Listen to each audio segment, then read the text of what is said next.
What's going on, guys? It's your boy Kay. We're going to talk about some Doctor Strange. Just to let you know, I have a timer to time myself about how long this video should be, because if not, I will go on a 20-minute rant about Doctor Strange and the Marvel Universe, and we ain't got time for that. So, Cliff Notes.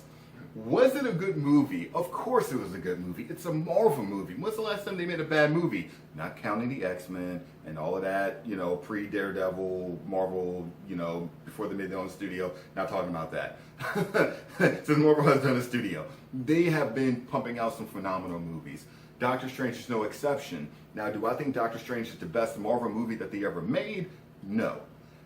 It's pretty good, but I don't think it's on that caliber yet, especially because it's an origin story, and it's a weird origin story because, and by the way, this is going to be spoilers, just know that. So if you haven't seen the movie, please go and see it. It's a good movie. You'll have fun, eat some popcorn, do all that fun stuff. But for those of you who have seen it, I was a little disappointed in the movie because I'm a fanboy of Marvel to a degree, and I know a lot about it, and I wanted to see a lot more that they really didn't demonstrate in the movie. But they don't want to lose the audience because there's people who only know about Marvel through the movies. There's people who know about Marvel from the movies and all the TV shows, whether it's on Netflix or S.H.I.E.L.D. or whatever. And then there's those who know all about that in the comics. I'm kind of the guy who knows all of the stuff in the comics. Not all of it, but a lot of it. So I was expecting more, but I think I would have lost most of the people who only know of it through like the cinematic universe and maybe the TV show. So I understand why they barely got into that. They really didn't get into the magic as heavily as I would have liked it to. The movie did serve the purpose that it was going to set. It introduced the multiverse, and it introduced new cosmic entities, and it introduced you to magic, which was really what it was trying to do. They throw multiverse out several times in the movie because multiverse it's a huge impact in the world. I mean, a lot of the Marvel storylines has to do with the different multiverses and how things get destroyed and come together and rebuilding and destroying and all types of stuff. That's going to play a huge role, I'm sure, when it comes to Thanos and the Infinity Gauntlet. I think the acting in the movie was on par. I mean, the actors who they got to play everybody did a great role. A lot of people were complaining about the Sorcerer Supreme because it was a girl and white and not a stereotypical Asian dude. I get that, but I liked her take on the Sorcerer Supreme because the sorcerer had a sense of humor about them.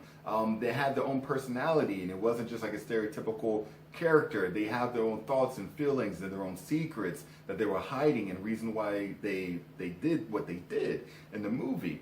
And so I thought that was a fresh take on the Sorcerer Supreme, so I like that. I think Cumberbatch did a good job as Doctor Strange. I'm a fan of his. I mean, if you've never seen Sherlock, watch it. Sherlock is awesome. How dare you not watch Sherlock? If you didn't know about Sherlock, I understand. But go and watch it. It's on BBC. Amazing. Anyways, getting sidetracked off that. I think the way they came together, beginning, middle, and end, I think the pacing was good. The visual effects were amazing. It's something that I saw in IMAX because it was awesome. Not a big fan of 3D, but I heard in 3D was amazing. So if you want to see that, go and do it. I recommend Cinemark. There's one actually in Chesapeake Square if it's close enough to you, because it's like $9 to see the IMAX, unlike Lynn Haven that's like $15, $20 to see it. No, never again. Woo! Okay, so I got 2 minutes left. The movie's great. It's awesome. I recommend it. I think you should go and see it. I think you have a good time. There's a few things to take away from it. Not only the multiverse and the magic, but they dropped some big names in it, like Living Tribunal. Living Tribunal was, and again, I'm not good with these guys' names, so Doctor Strange was finding the black guy, like the only black guy, well, the second black guy, I should say, in the movie. It was the guy he was with the whole time. The staff he pulls out, he says there's magical powers that exist in the universe that frankly we can't control, so we imbue these staffs with the power, or not the staffs, with these items, these relics, because they can withhold it, and this one's called the Living Tribunal. That's important for you to know. Of all the different multiverses, the Living Tribunal is kind of the one that polices everything. If something becomes unbalanced, if too much of this starts happening and not enough of this, the Living Tribunal will stop it. There's really no one really stronger than him, except for the one above all, which essentially is like God of the Marvel Universe. Even Thanos with all his rings and all his power, when he gets the gauntlet, Living Tribunal can snap his fingers and he will cease to exist. Like he is like almost the figure of authority for everything in the Marvel Cinematic Universe, or just not cinematic, just the universe in general. So when they said his name, that was pretty awesome. I was very happy about that. They've dropped the names of some people like Mr. Death. If you paid attention to the first Avengers, when the guy was talking to Thanos and he said to court them would be to court death, and then Thanos turns with that smile like, yes. A lot of people thought they were talking about death like you would die fighting the Avengers. But Thanos will kill all the Avengers. No one's really on his power level. He's just that awesome. So a lot of people were saying, well, it's reference to Mistress Death, who Thanos is trying to win her affection. But now I'm going off into future films. I also want to throw out a theory. I have a theory about the upcoming Thanos movie. Now, I don't really think that Marvel has enough people to do like the Infinity storyline. I think this will be the start of the Infinity storyline, and in 10 years from now, you will get the big epic fight scene, and hopefully by then they will have like the Fantastic Four and X-Men and everybody else that they can use. Because right now, you don't have enough characters to do Infinity storyline the way it's supposed to be done. You have Thanos. You saw Adam Warlock's cocoon in Guardians of the Galaxy. You mentioned Living Tribunal. You saw Celestial for like 3 seconds in Guardians of the Galaxy. You know a little bit about the Infinity Gems because all of them have been shown except for the Life Gem, but not to the full extent of power. Of course, Doctor Strange in this movie has the Time Gem. That's why he can make time go forward and backwards. But I think it'll be a waste to do the Infinity storyline.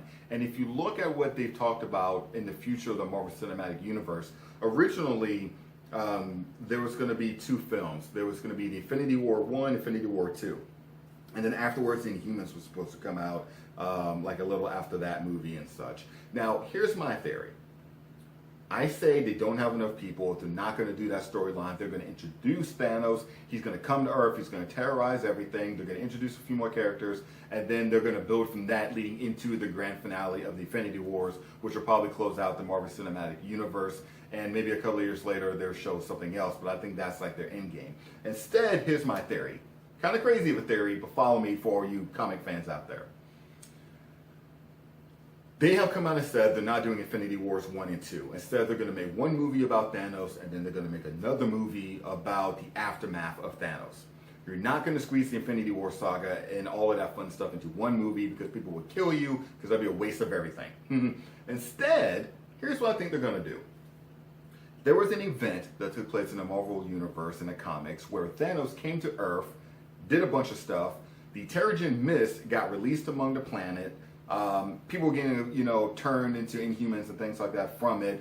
Blackballed, everybody else had to come in. And yes, we're going a bit nerdy here, so if you don't know anything about what I'm talking about, skip it. I don't have enough time to explain all of it. And Blackballed and everybody came down, blah, blah, blah, blah, blah. They fight, they kick Thanos out eventually.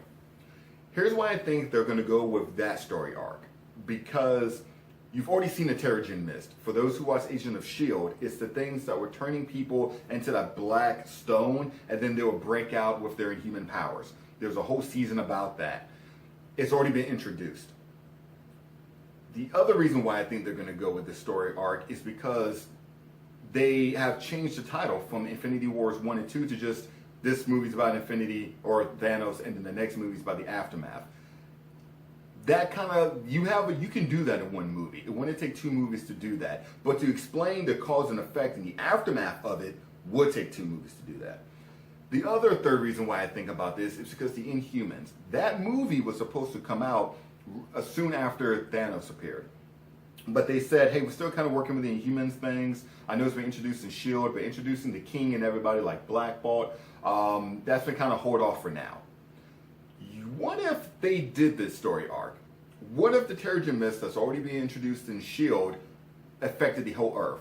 Now Marvel has a lot more people they can draw up. They want to put Captain Marvel or Miss Marvel or whatever in the upcoming movies. This can explain her origin. They want to do Blackballed. This is how you can introduce Blackballed coming into the Earth to be like, yo, where do all these Inhumans come from? And now you have his help to defeat Thanos because you're going to need it.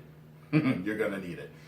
It's a way to introduce the Inhumans. It's a way to set up their own movie. It's a way that Marvel can introduce a whole bunch of characters all at once. Instead of having to make a whole bunch of origin stories, they can just say, oh, Terrigen Mist, look what happened.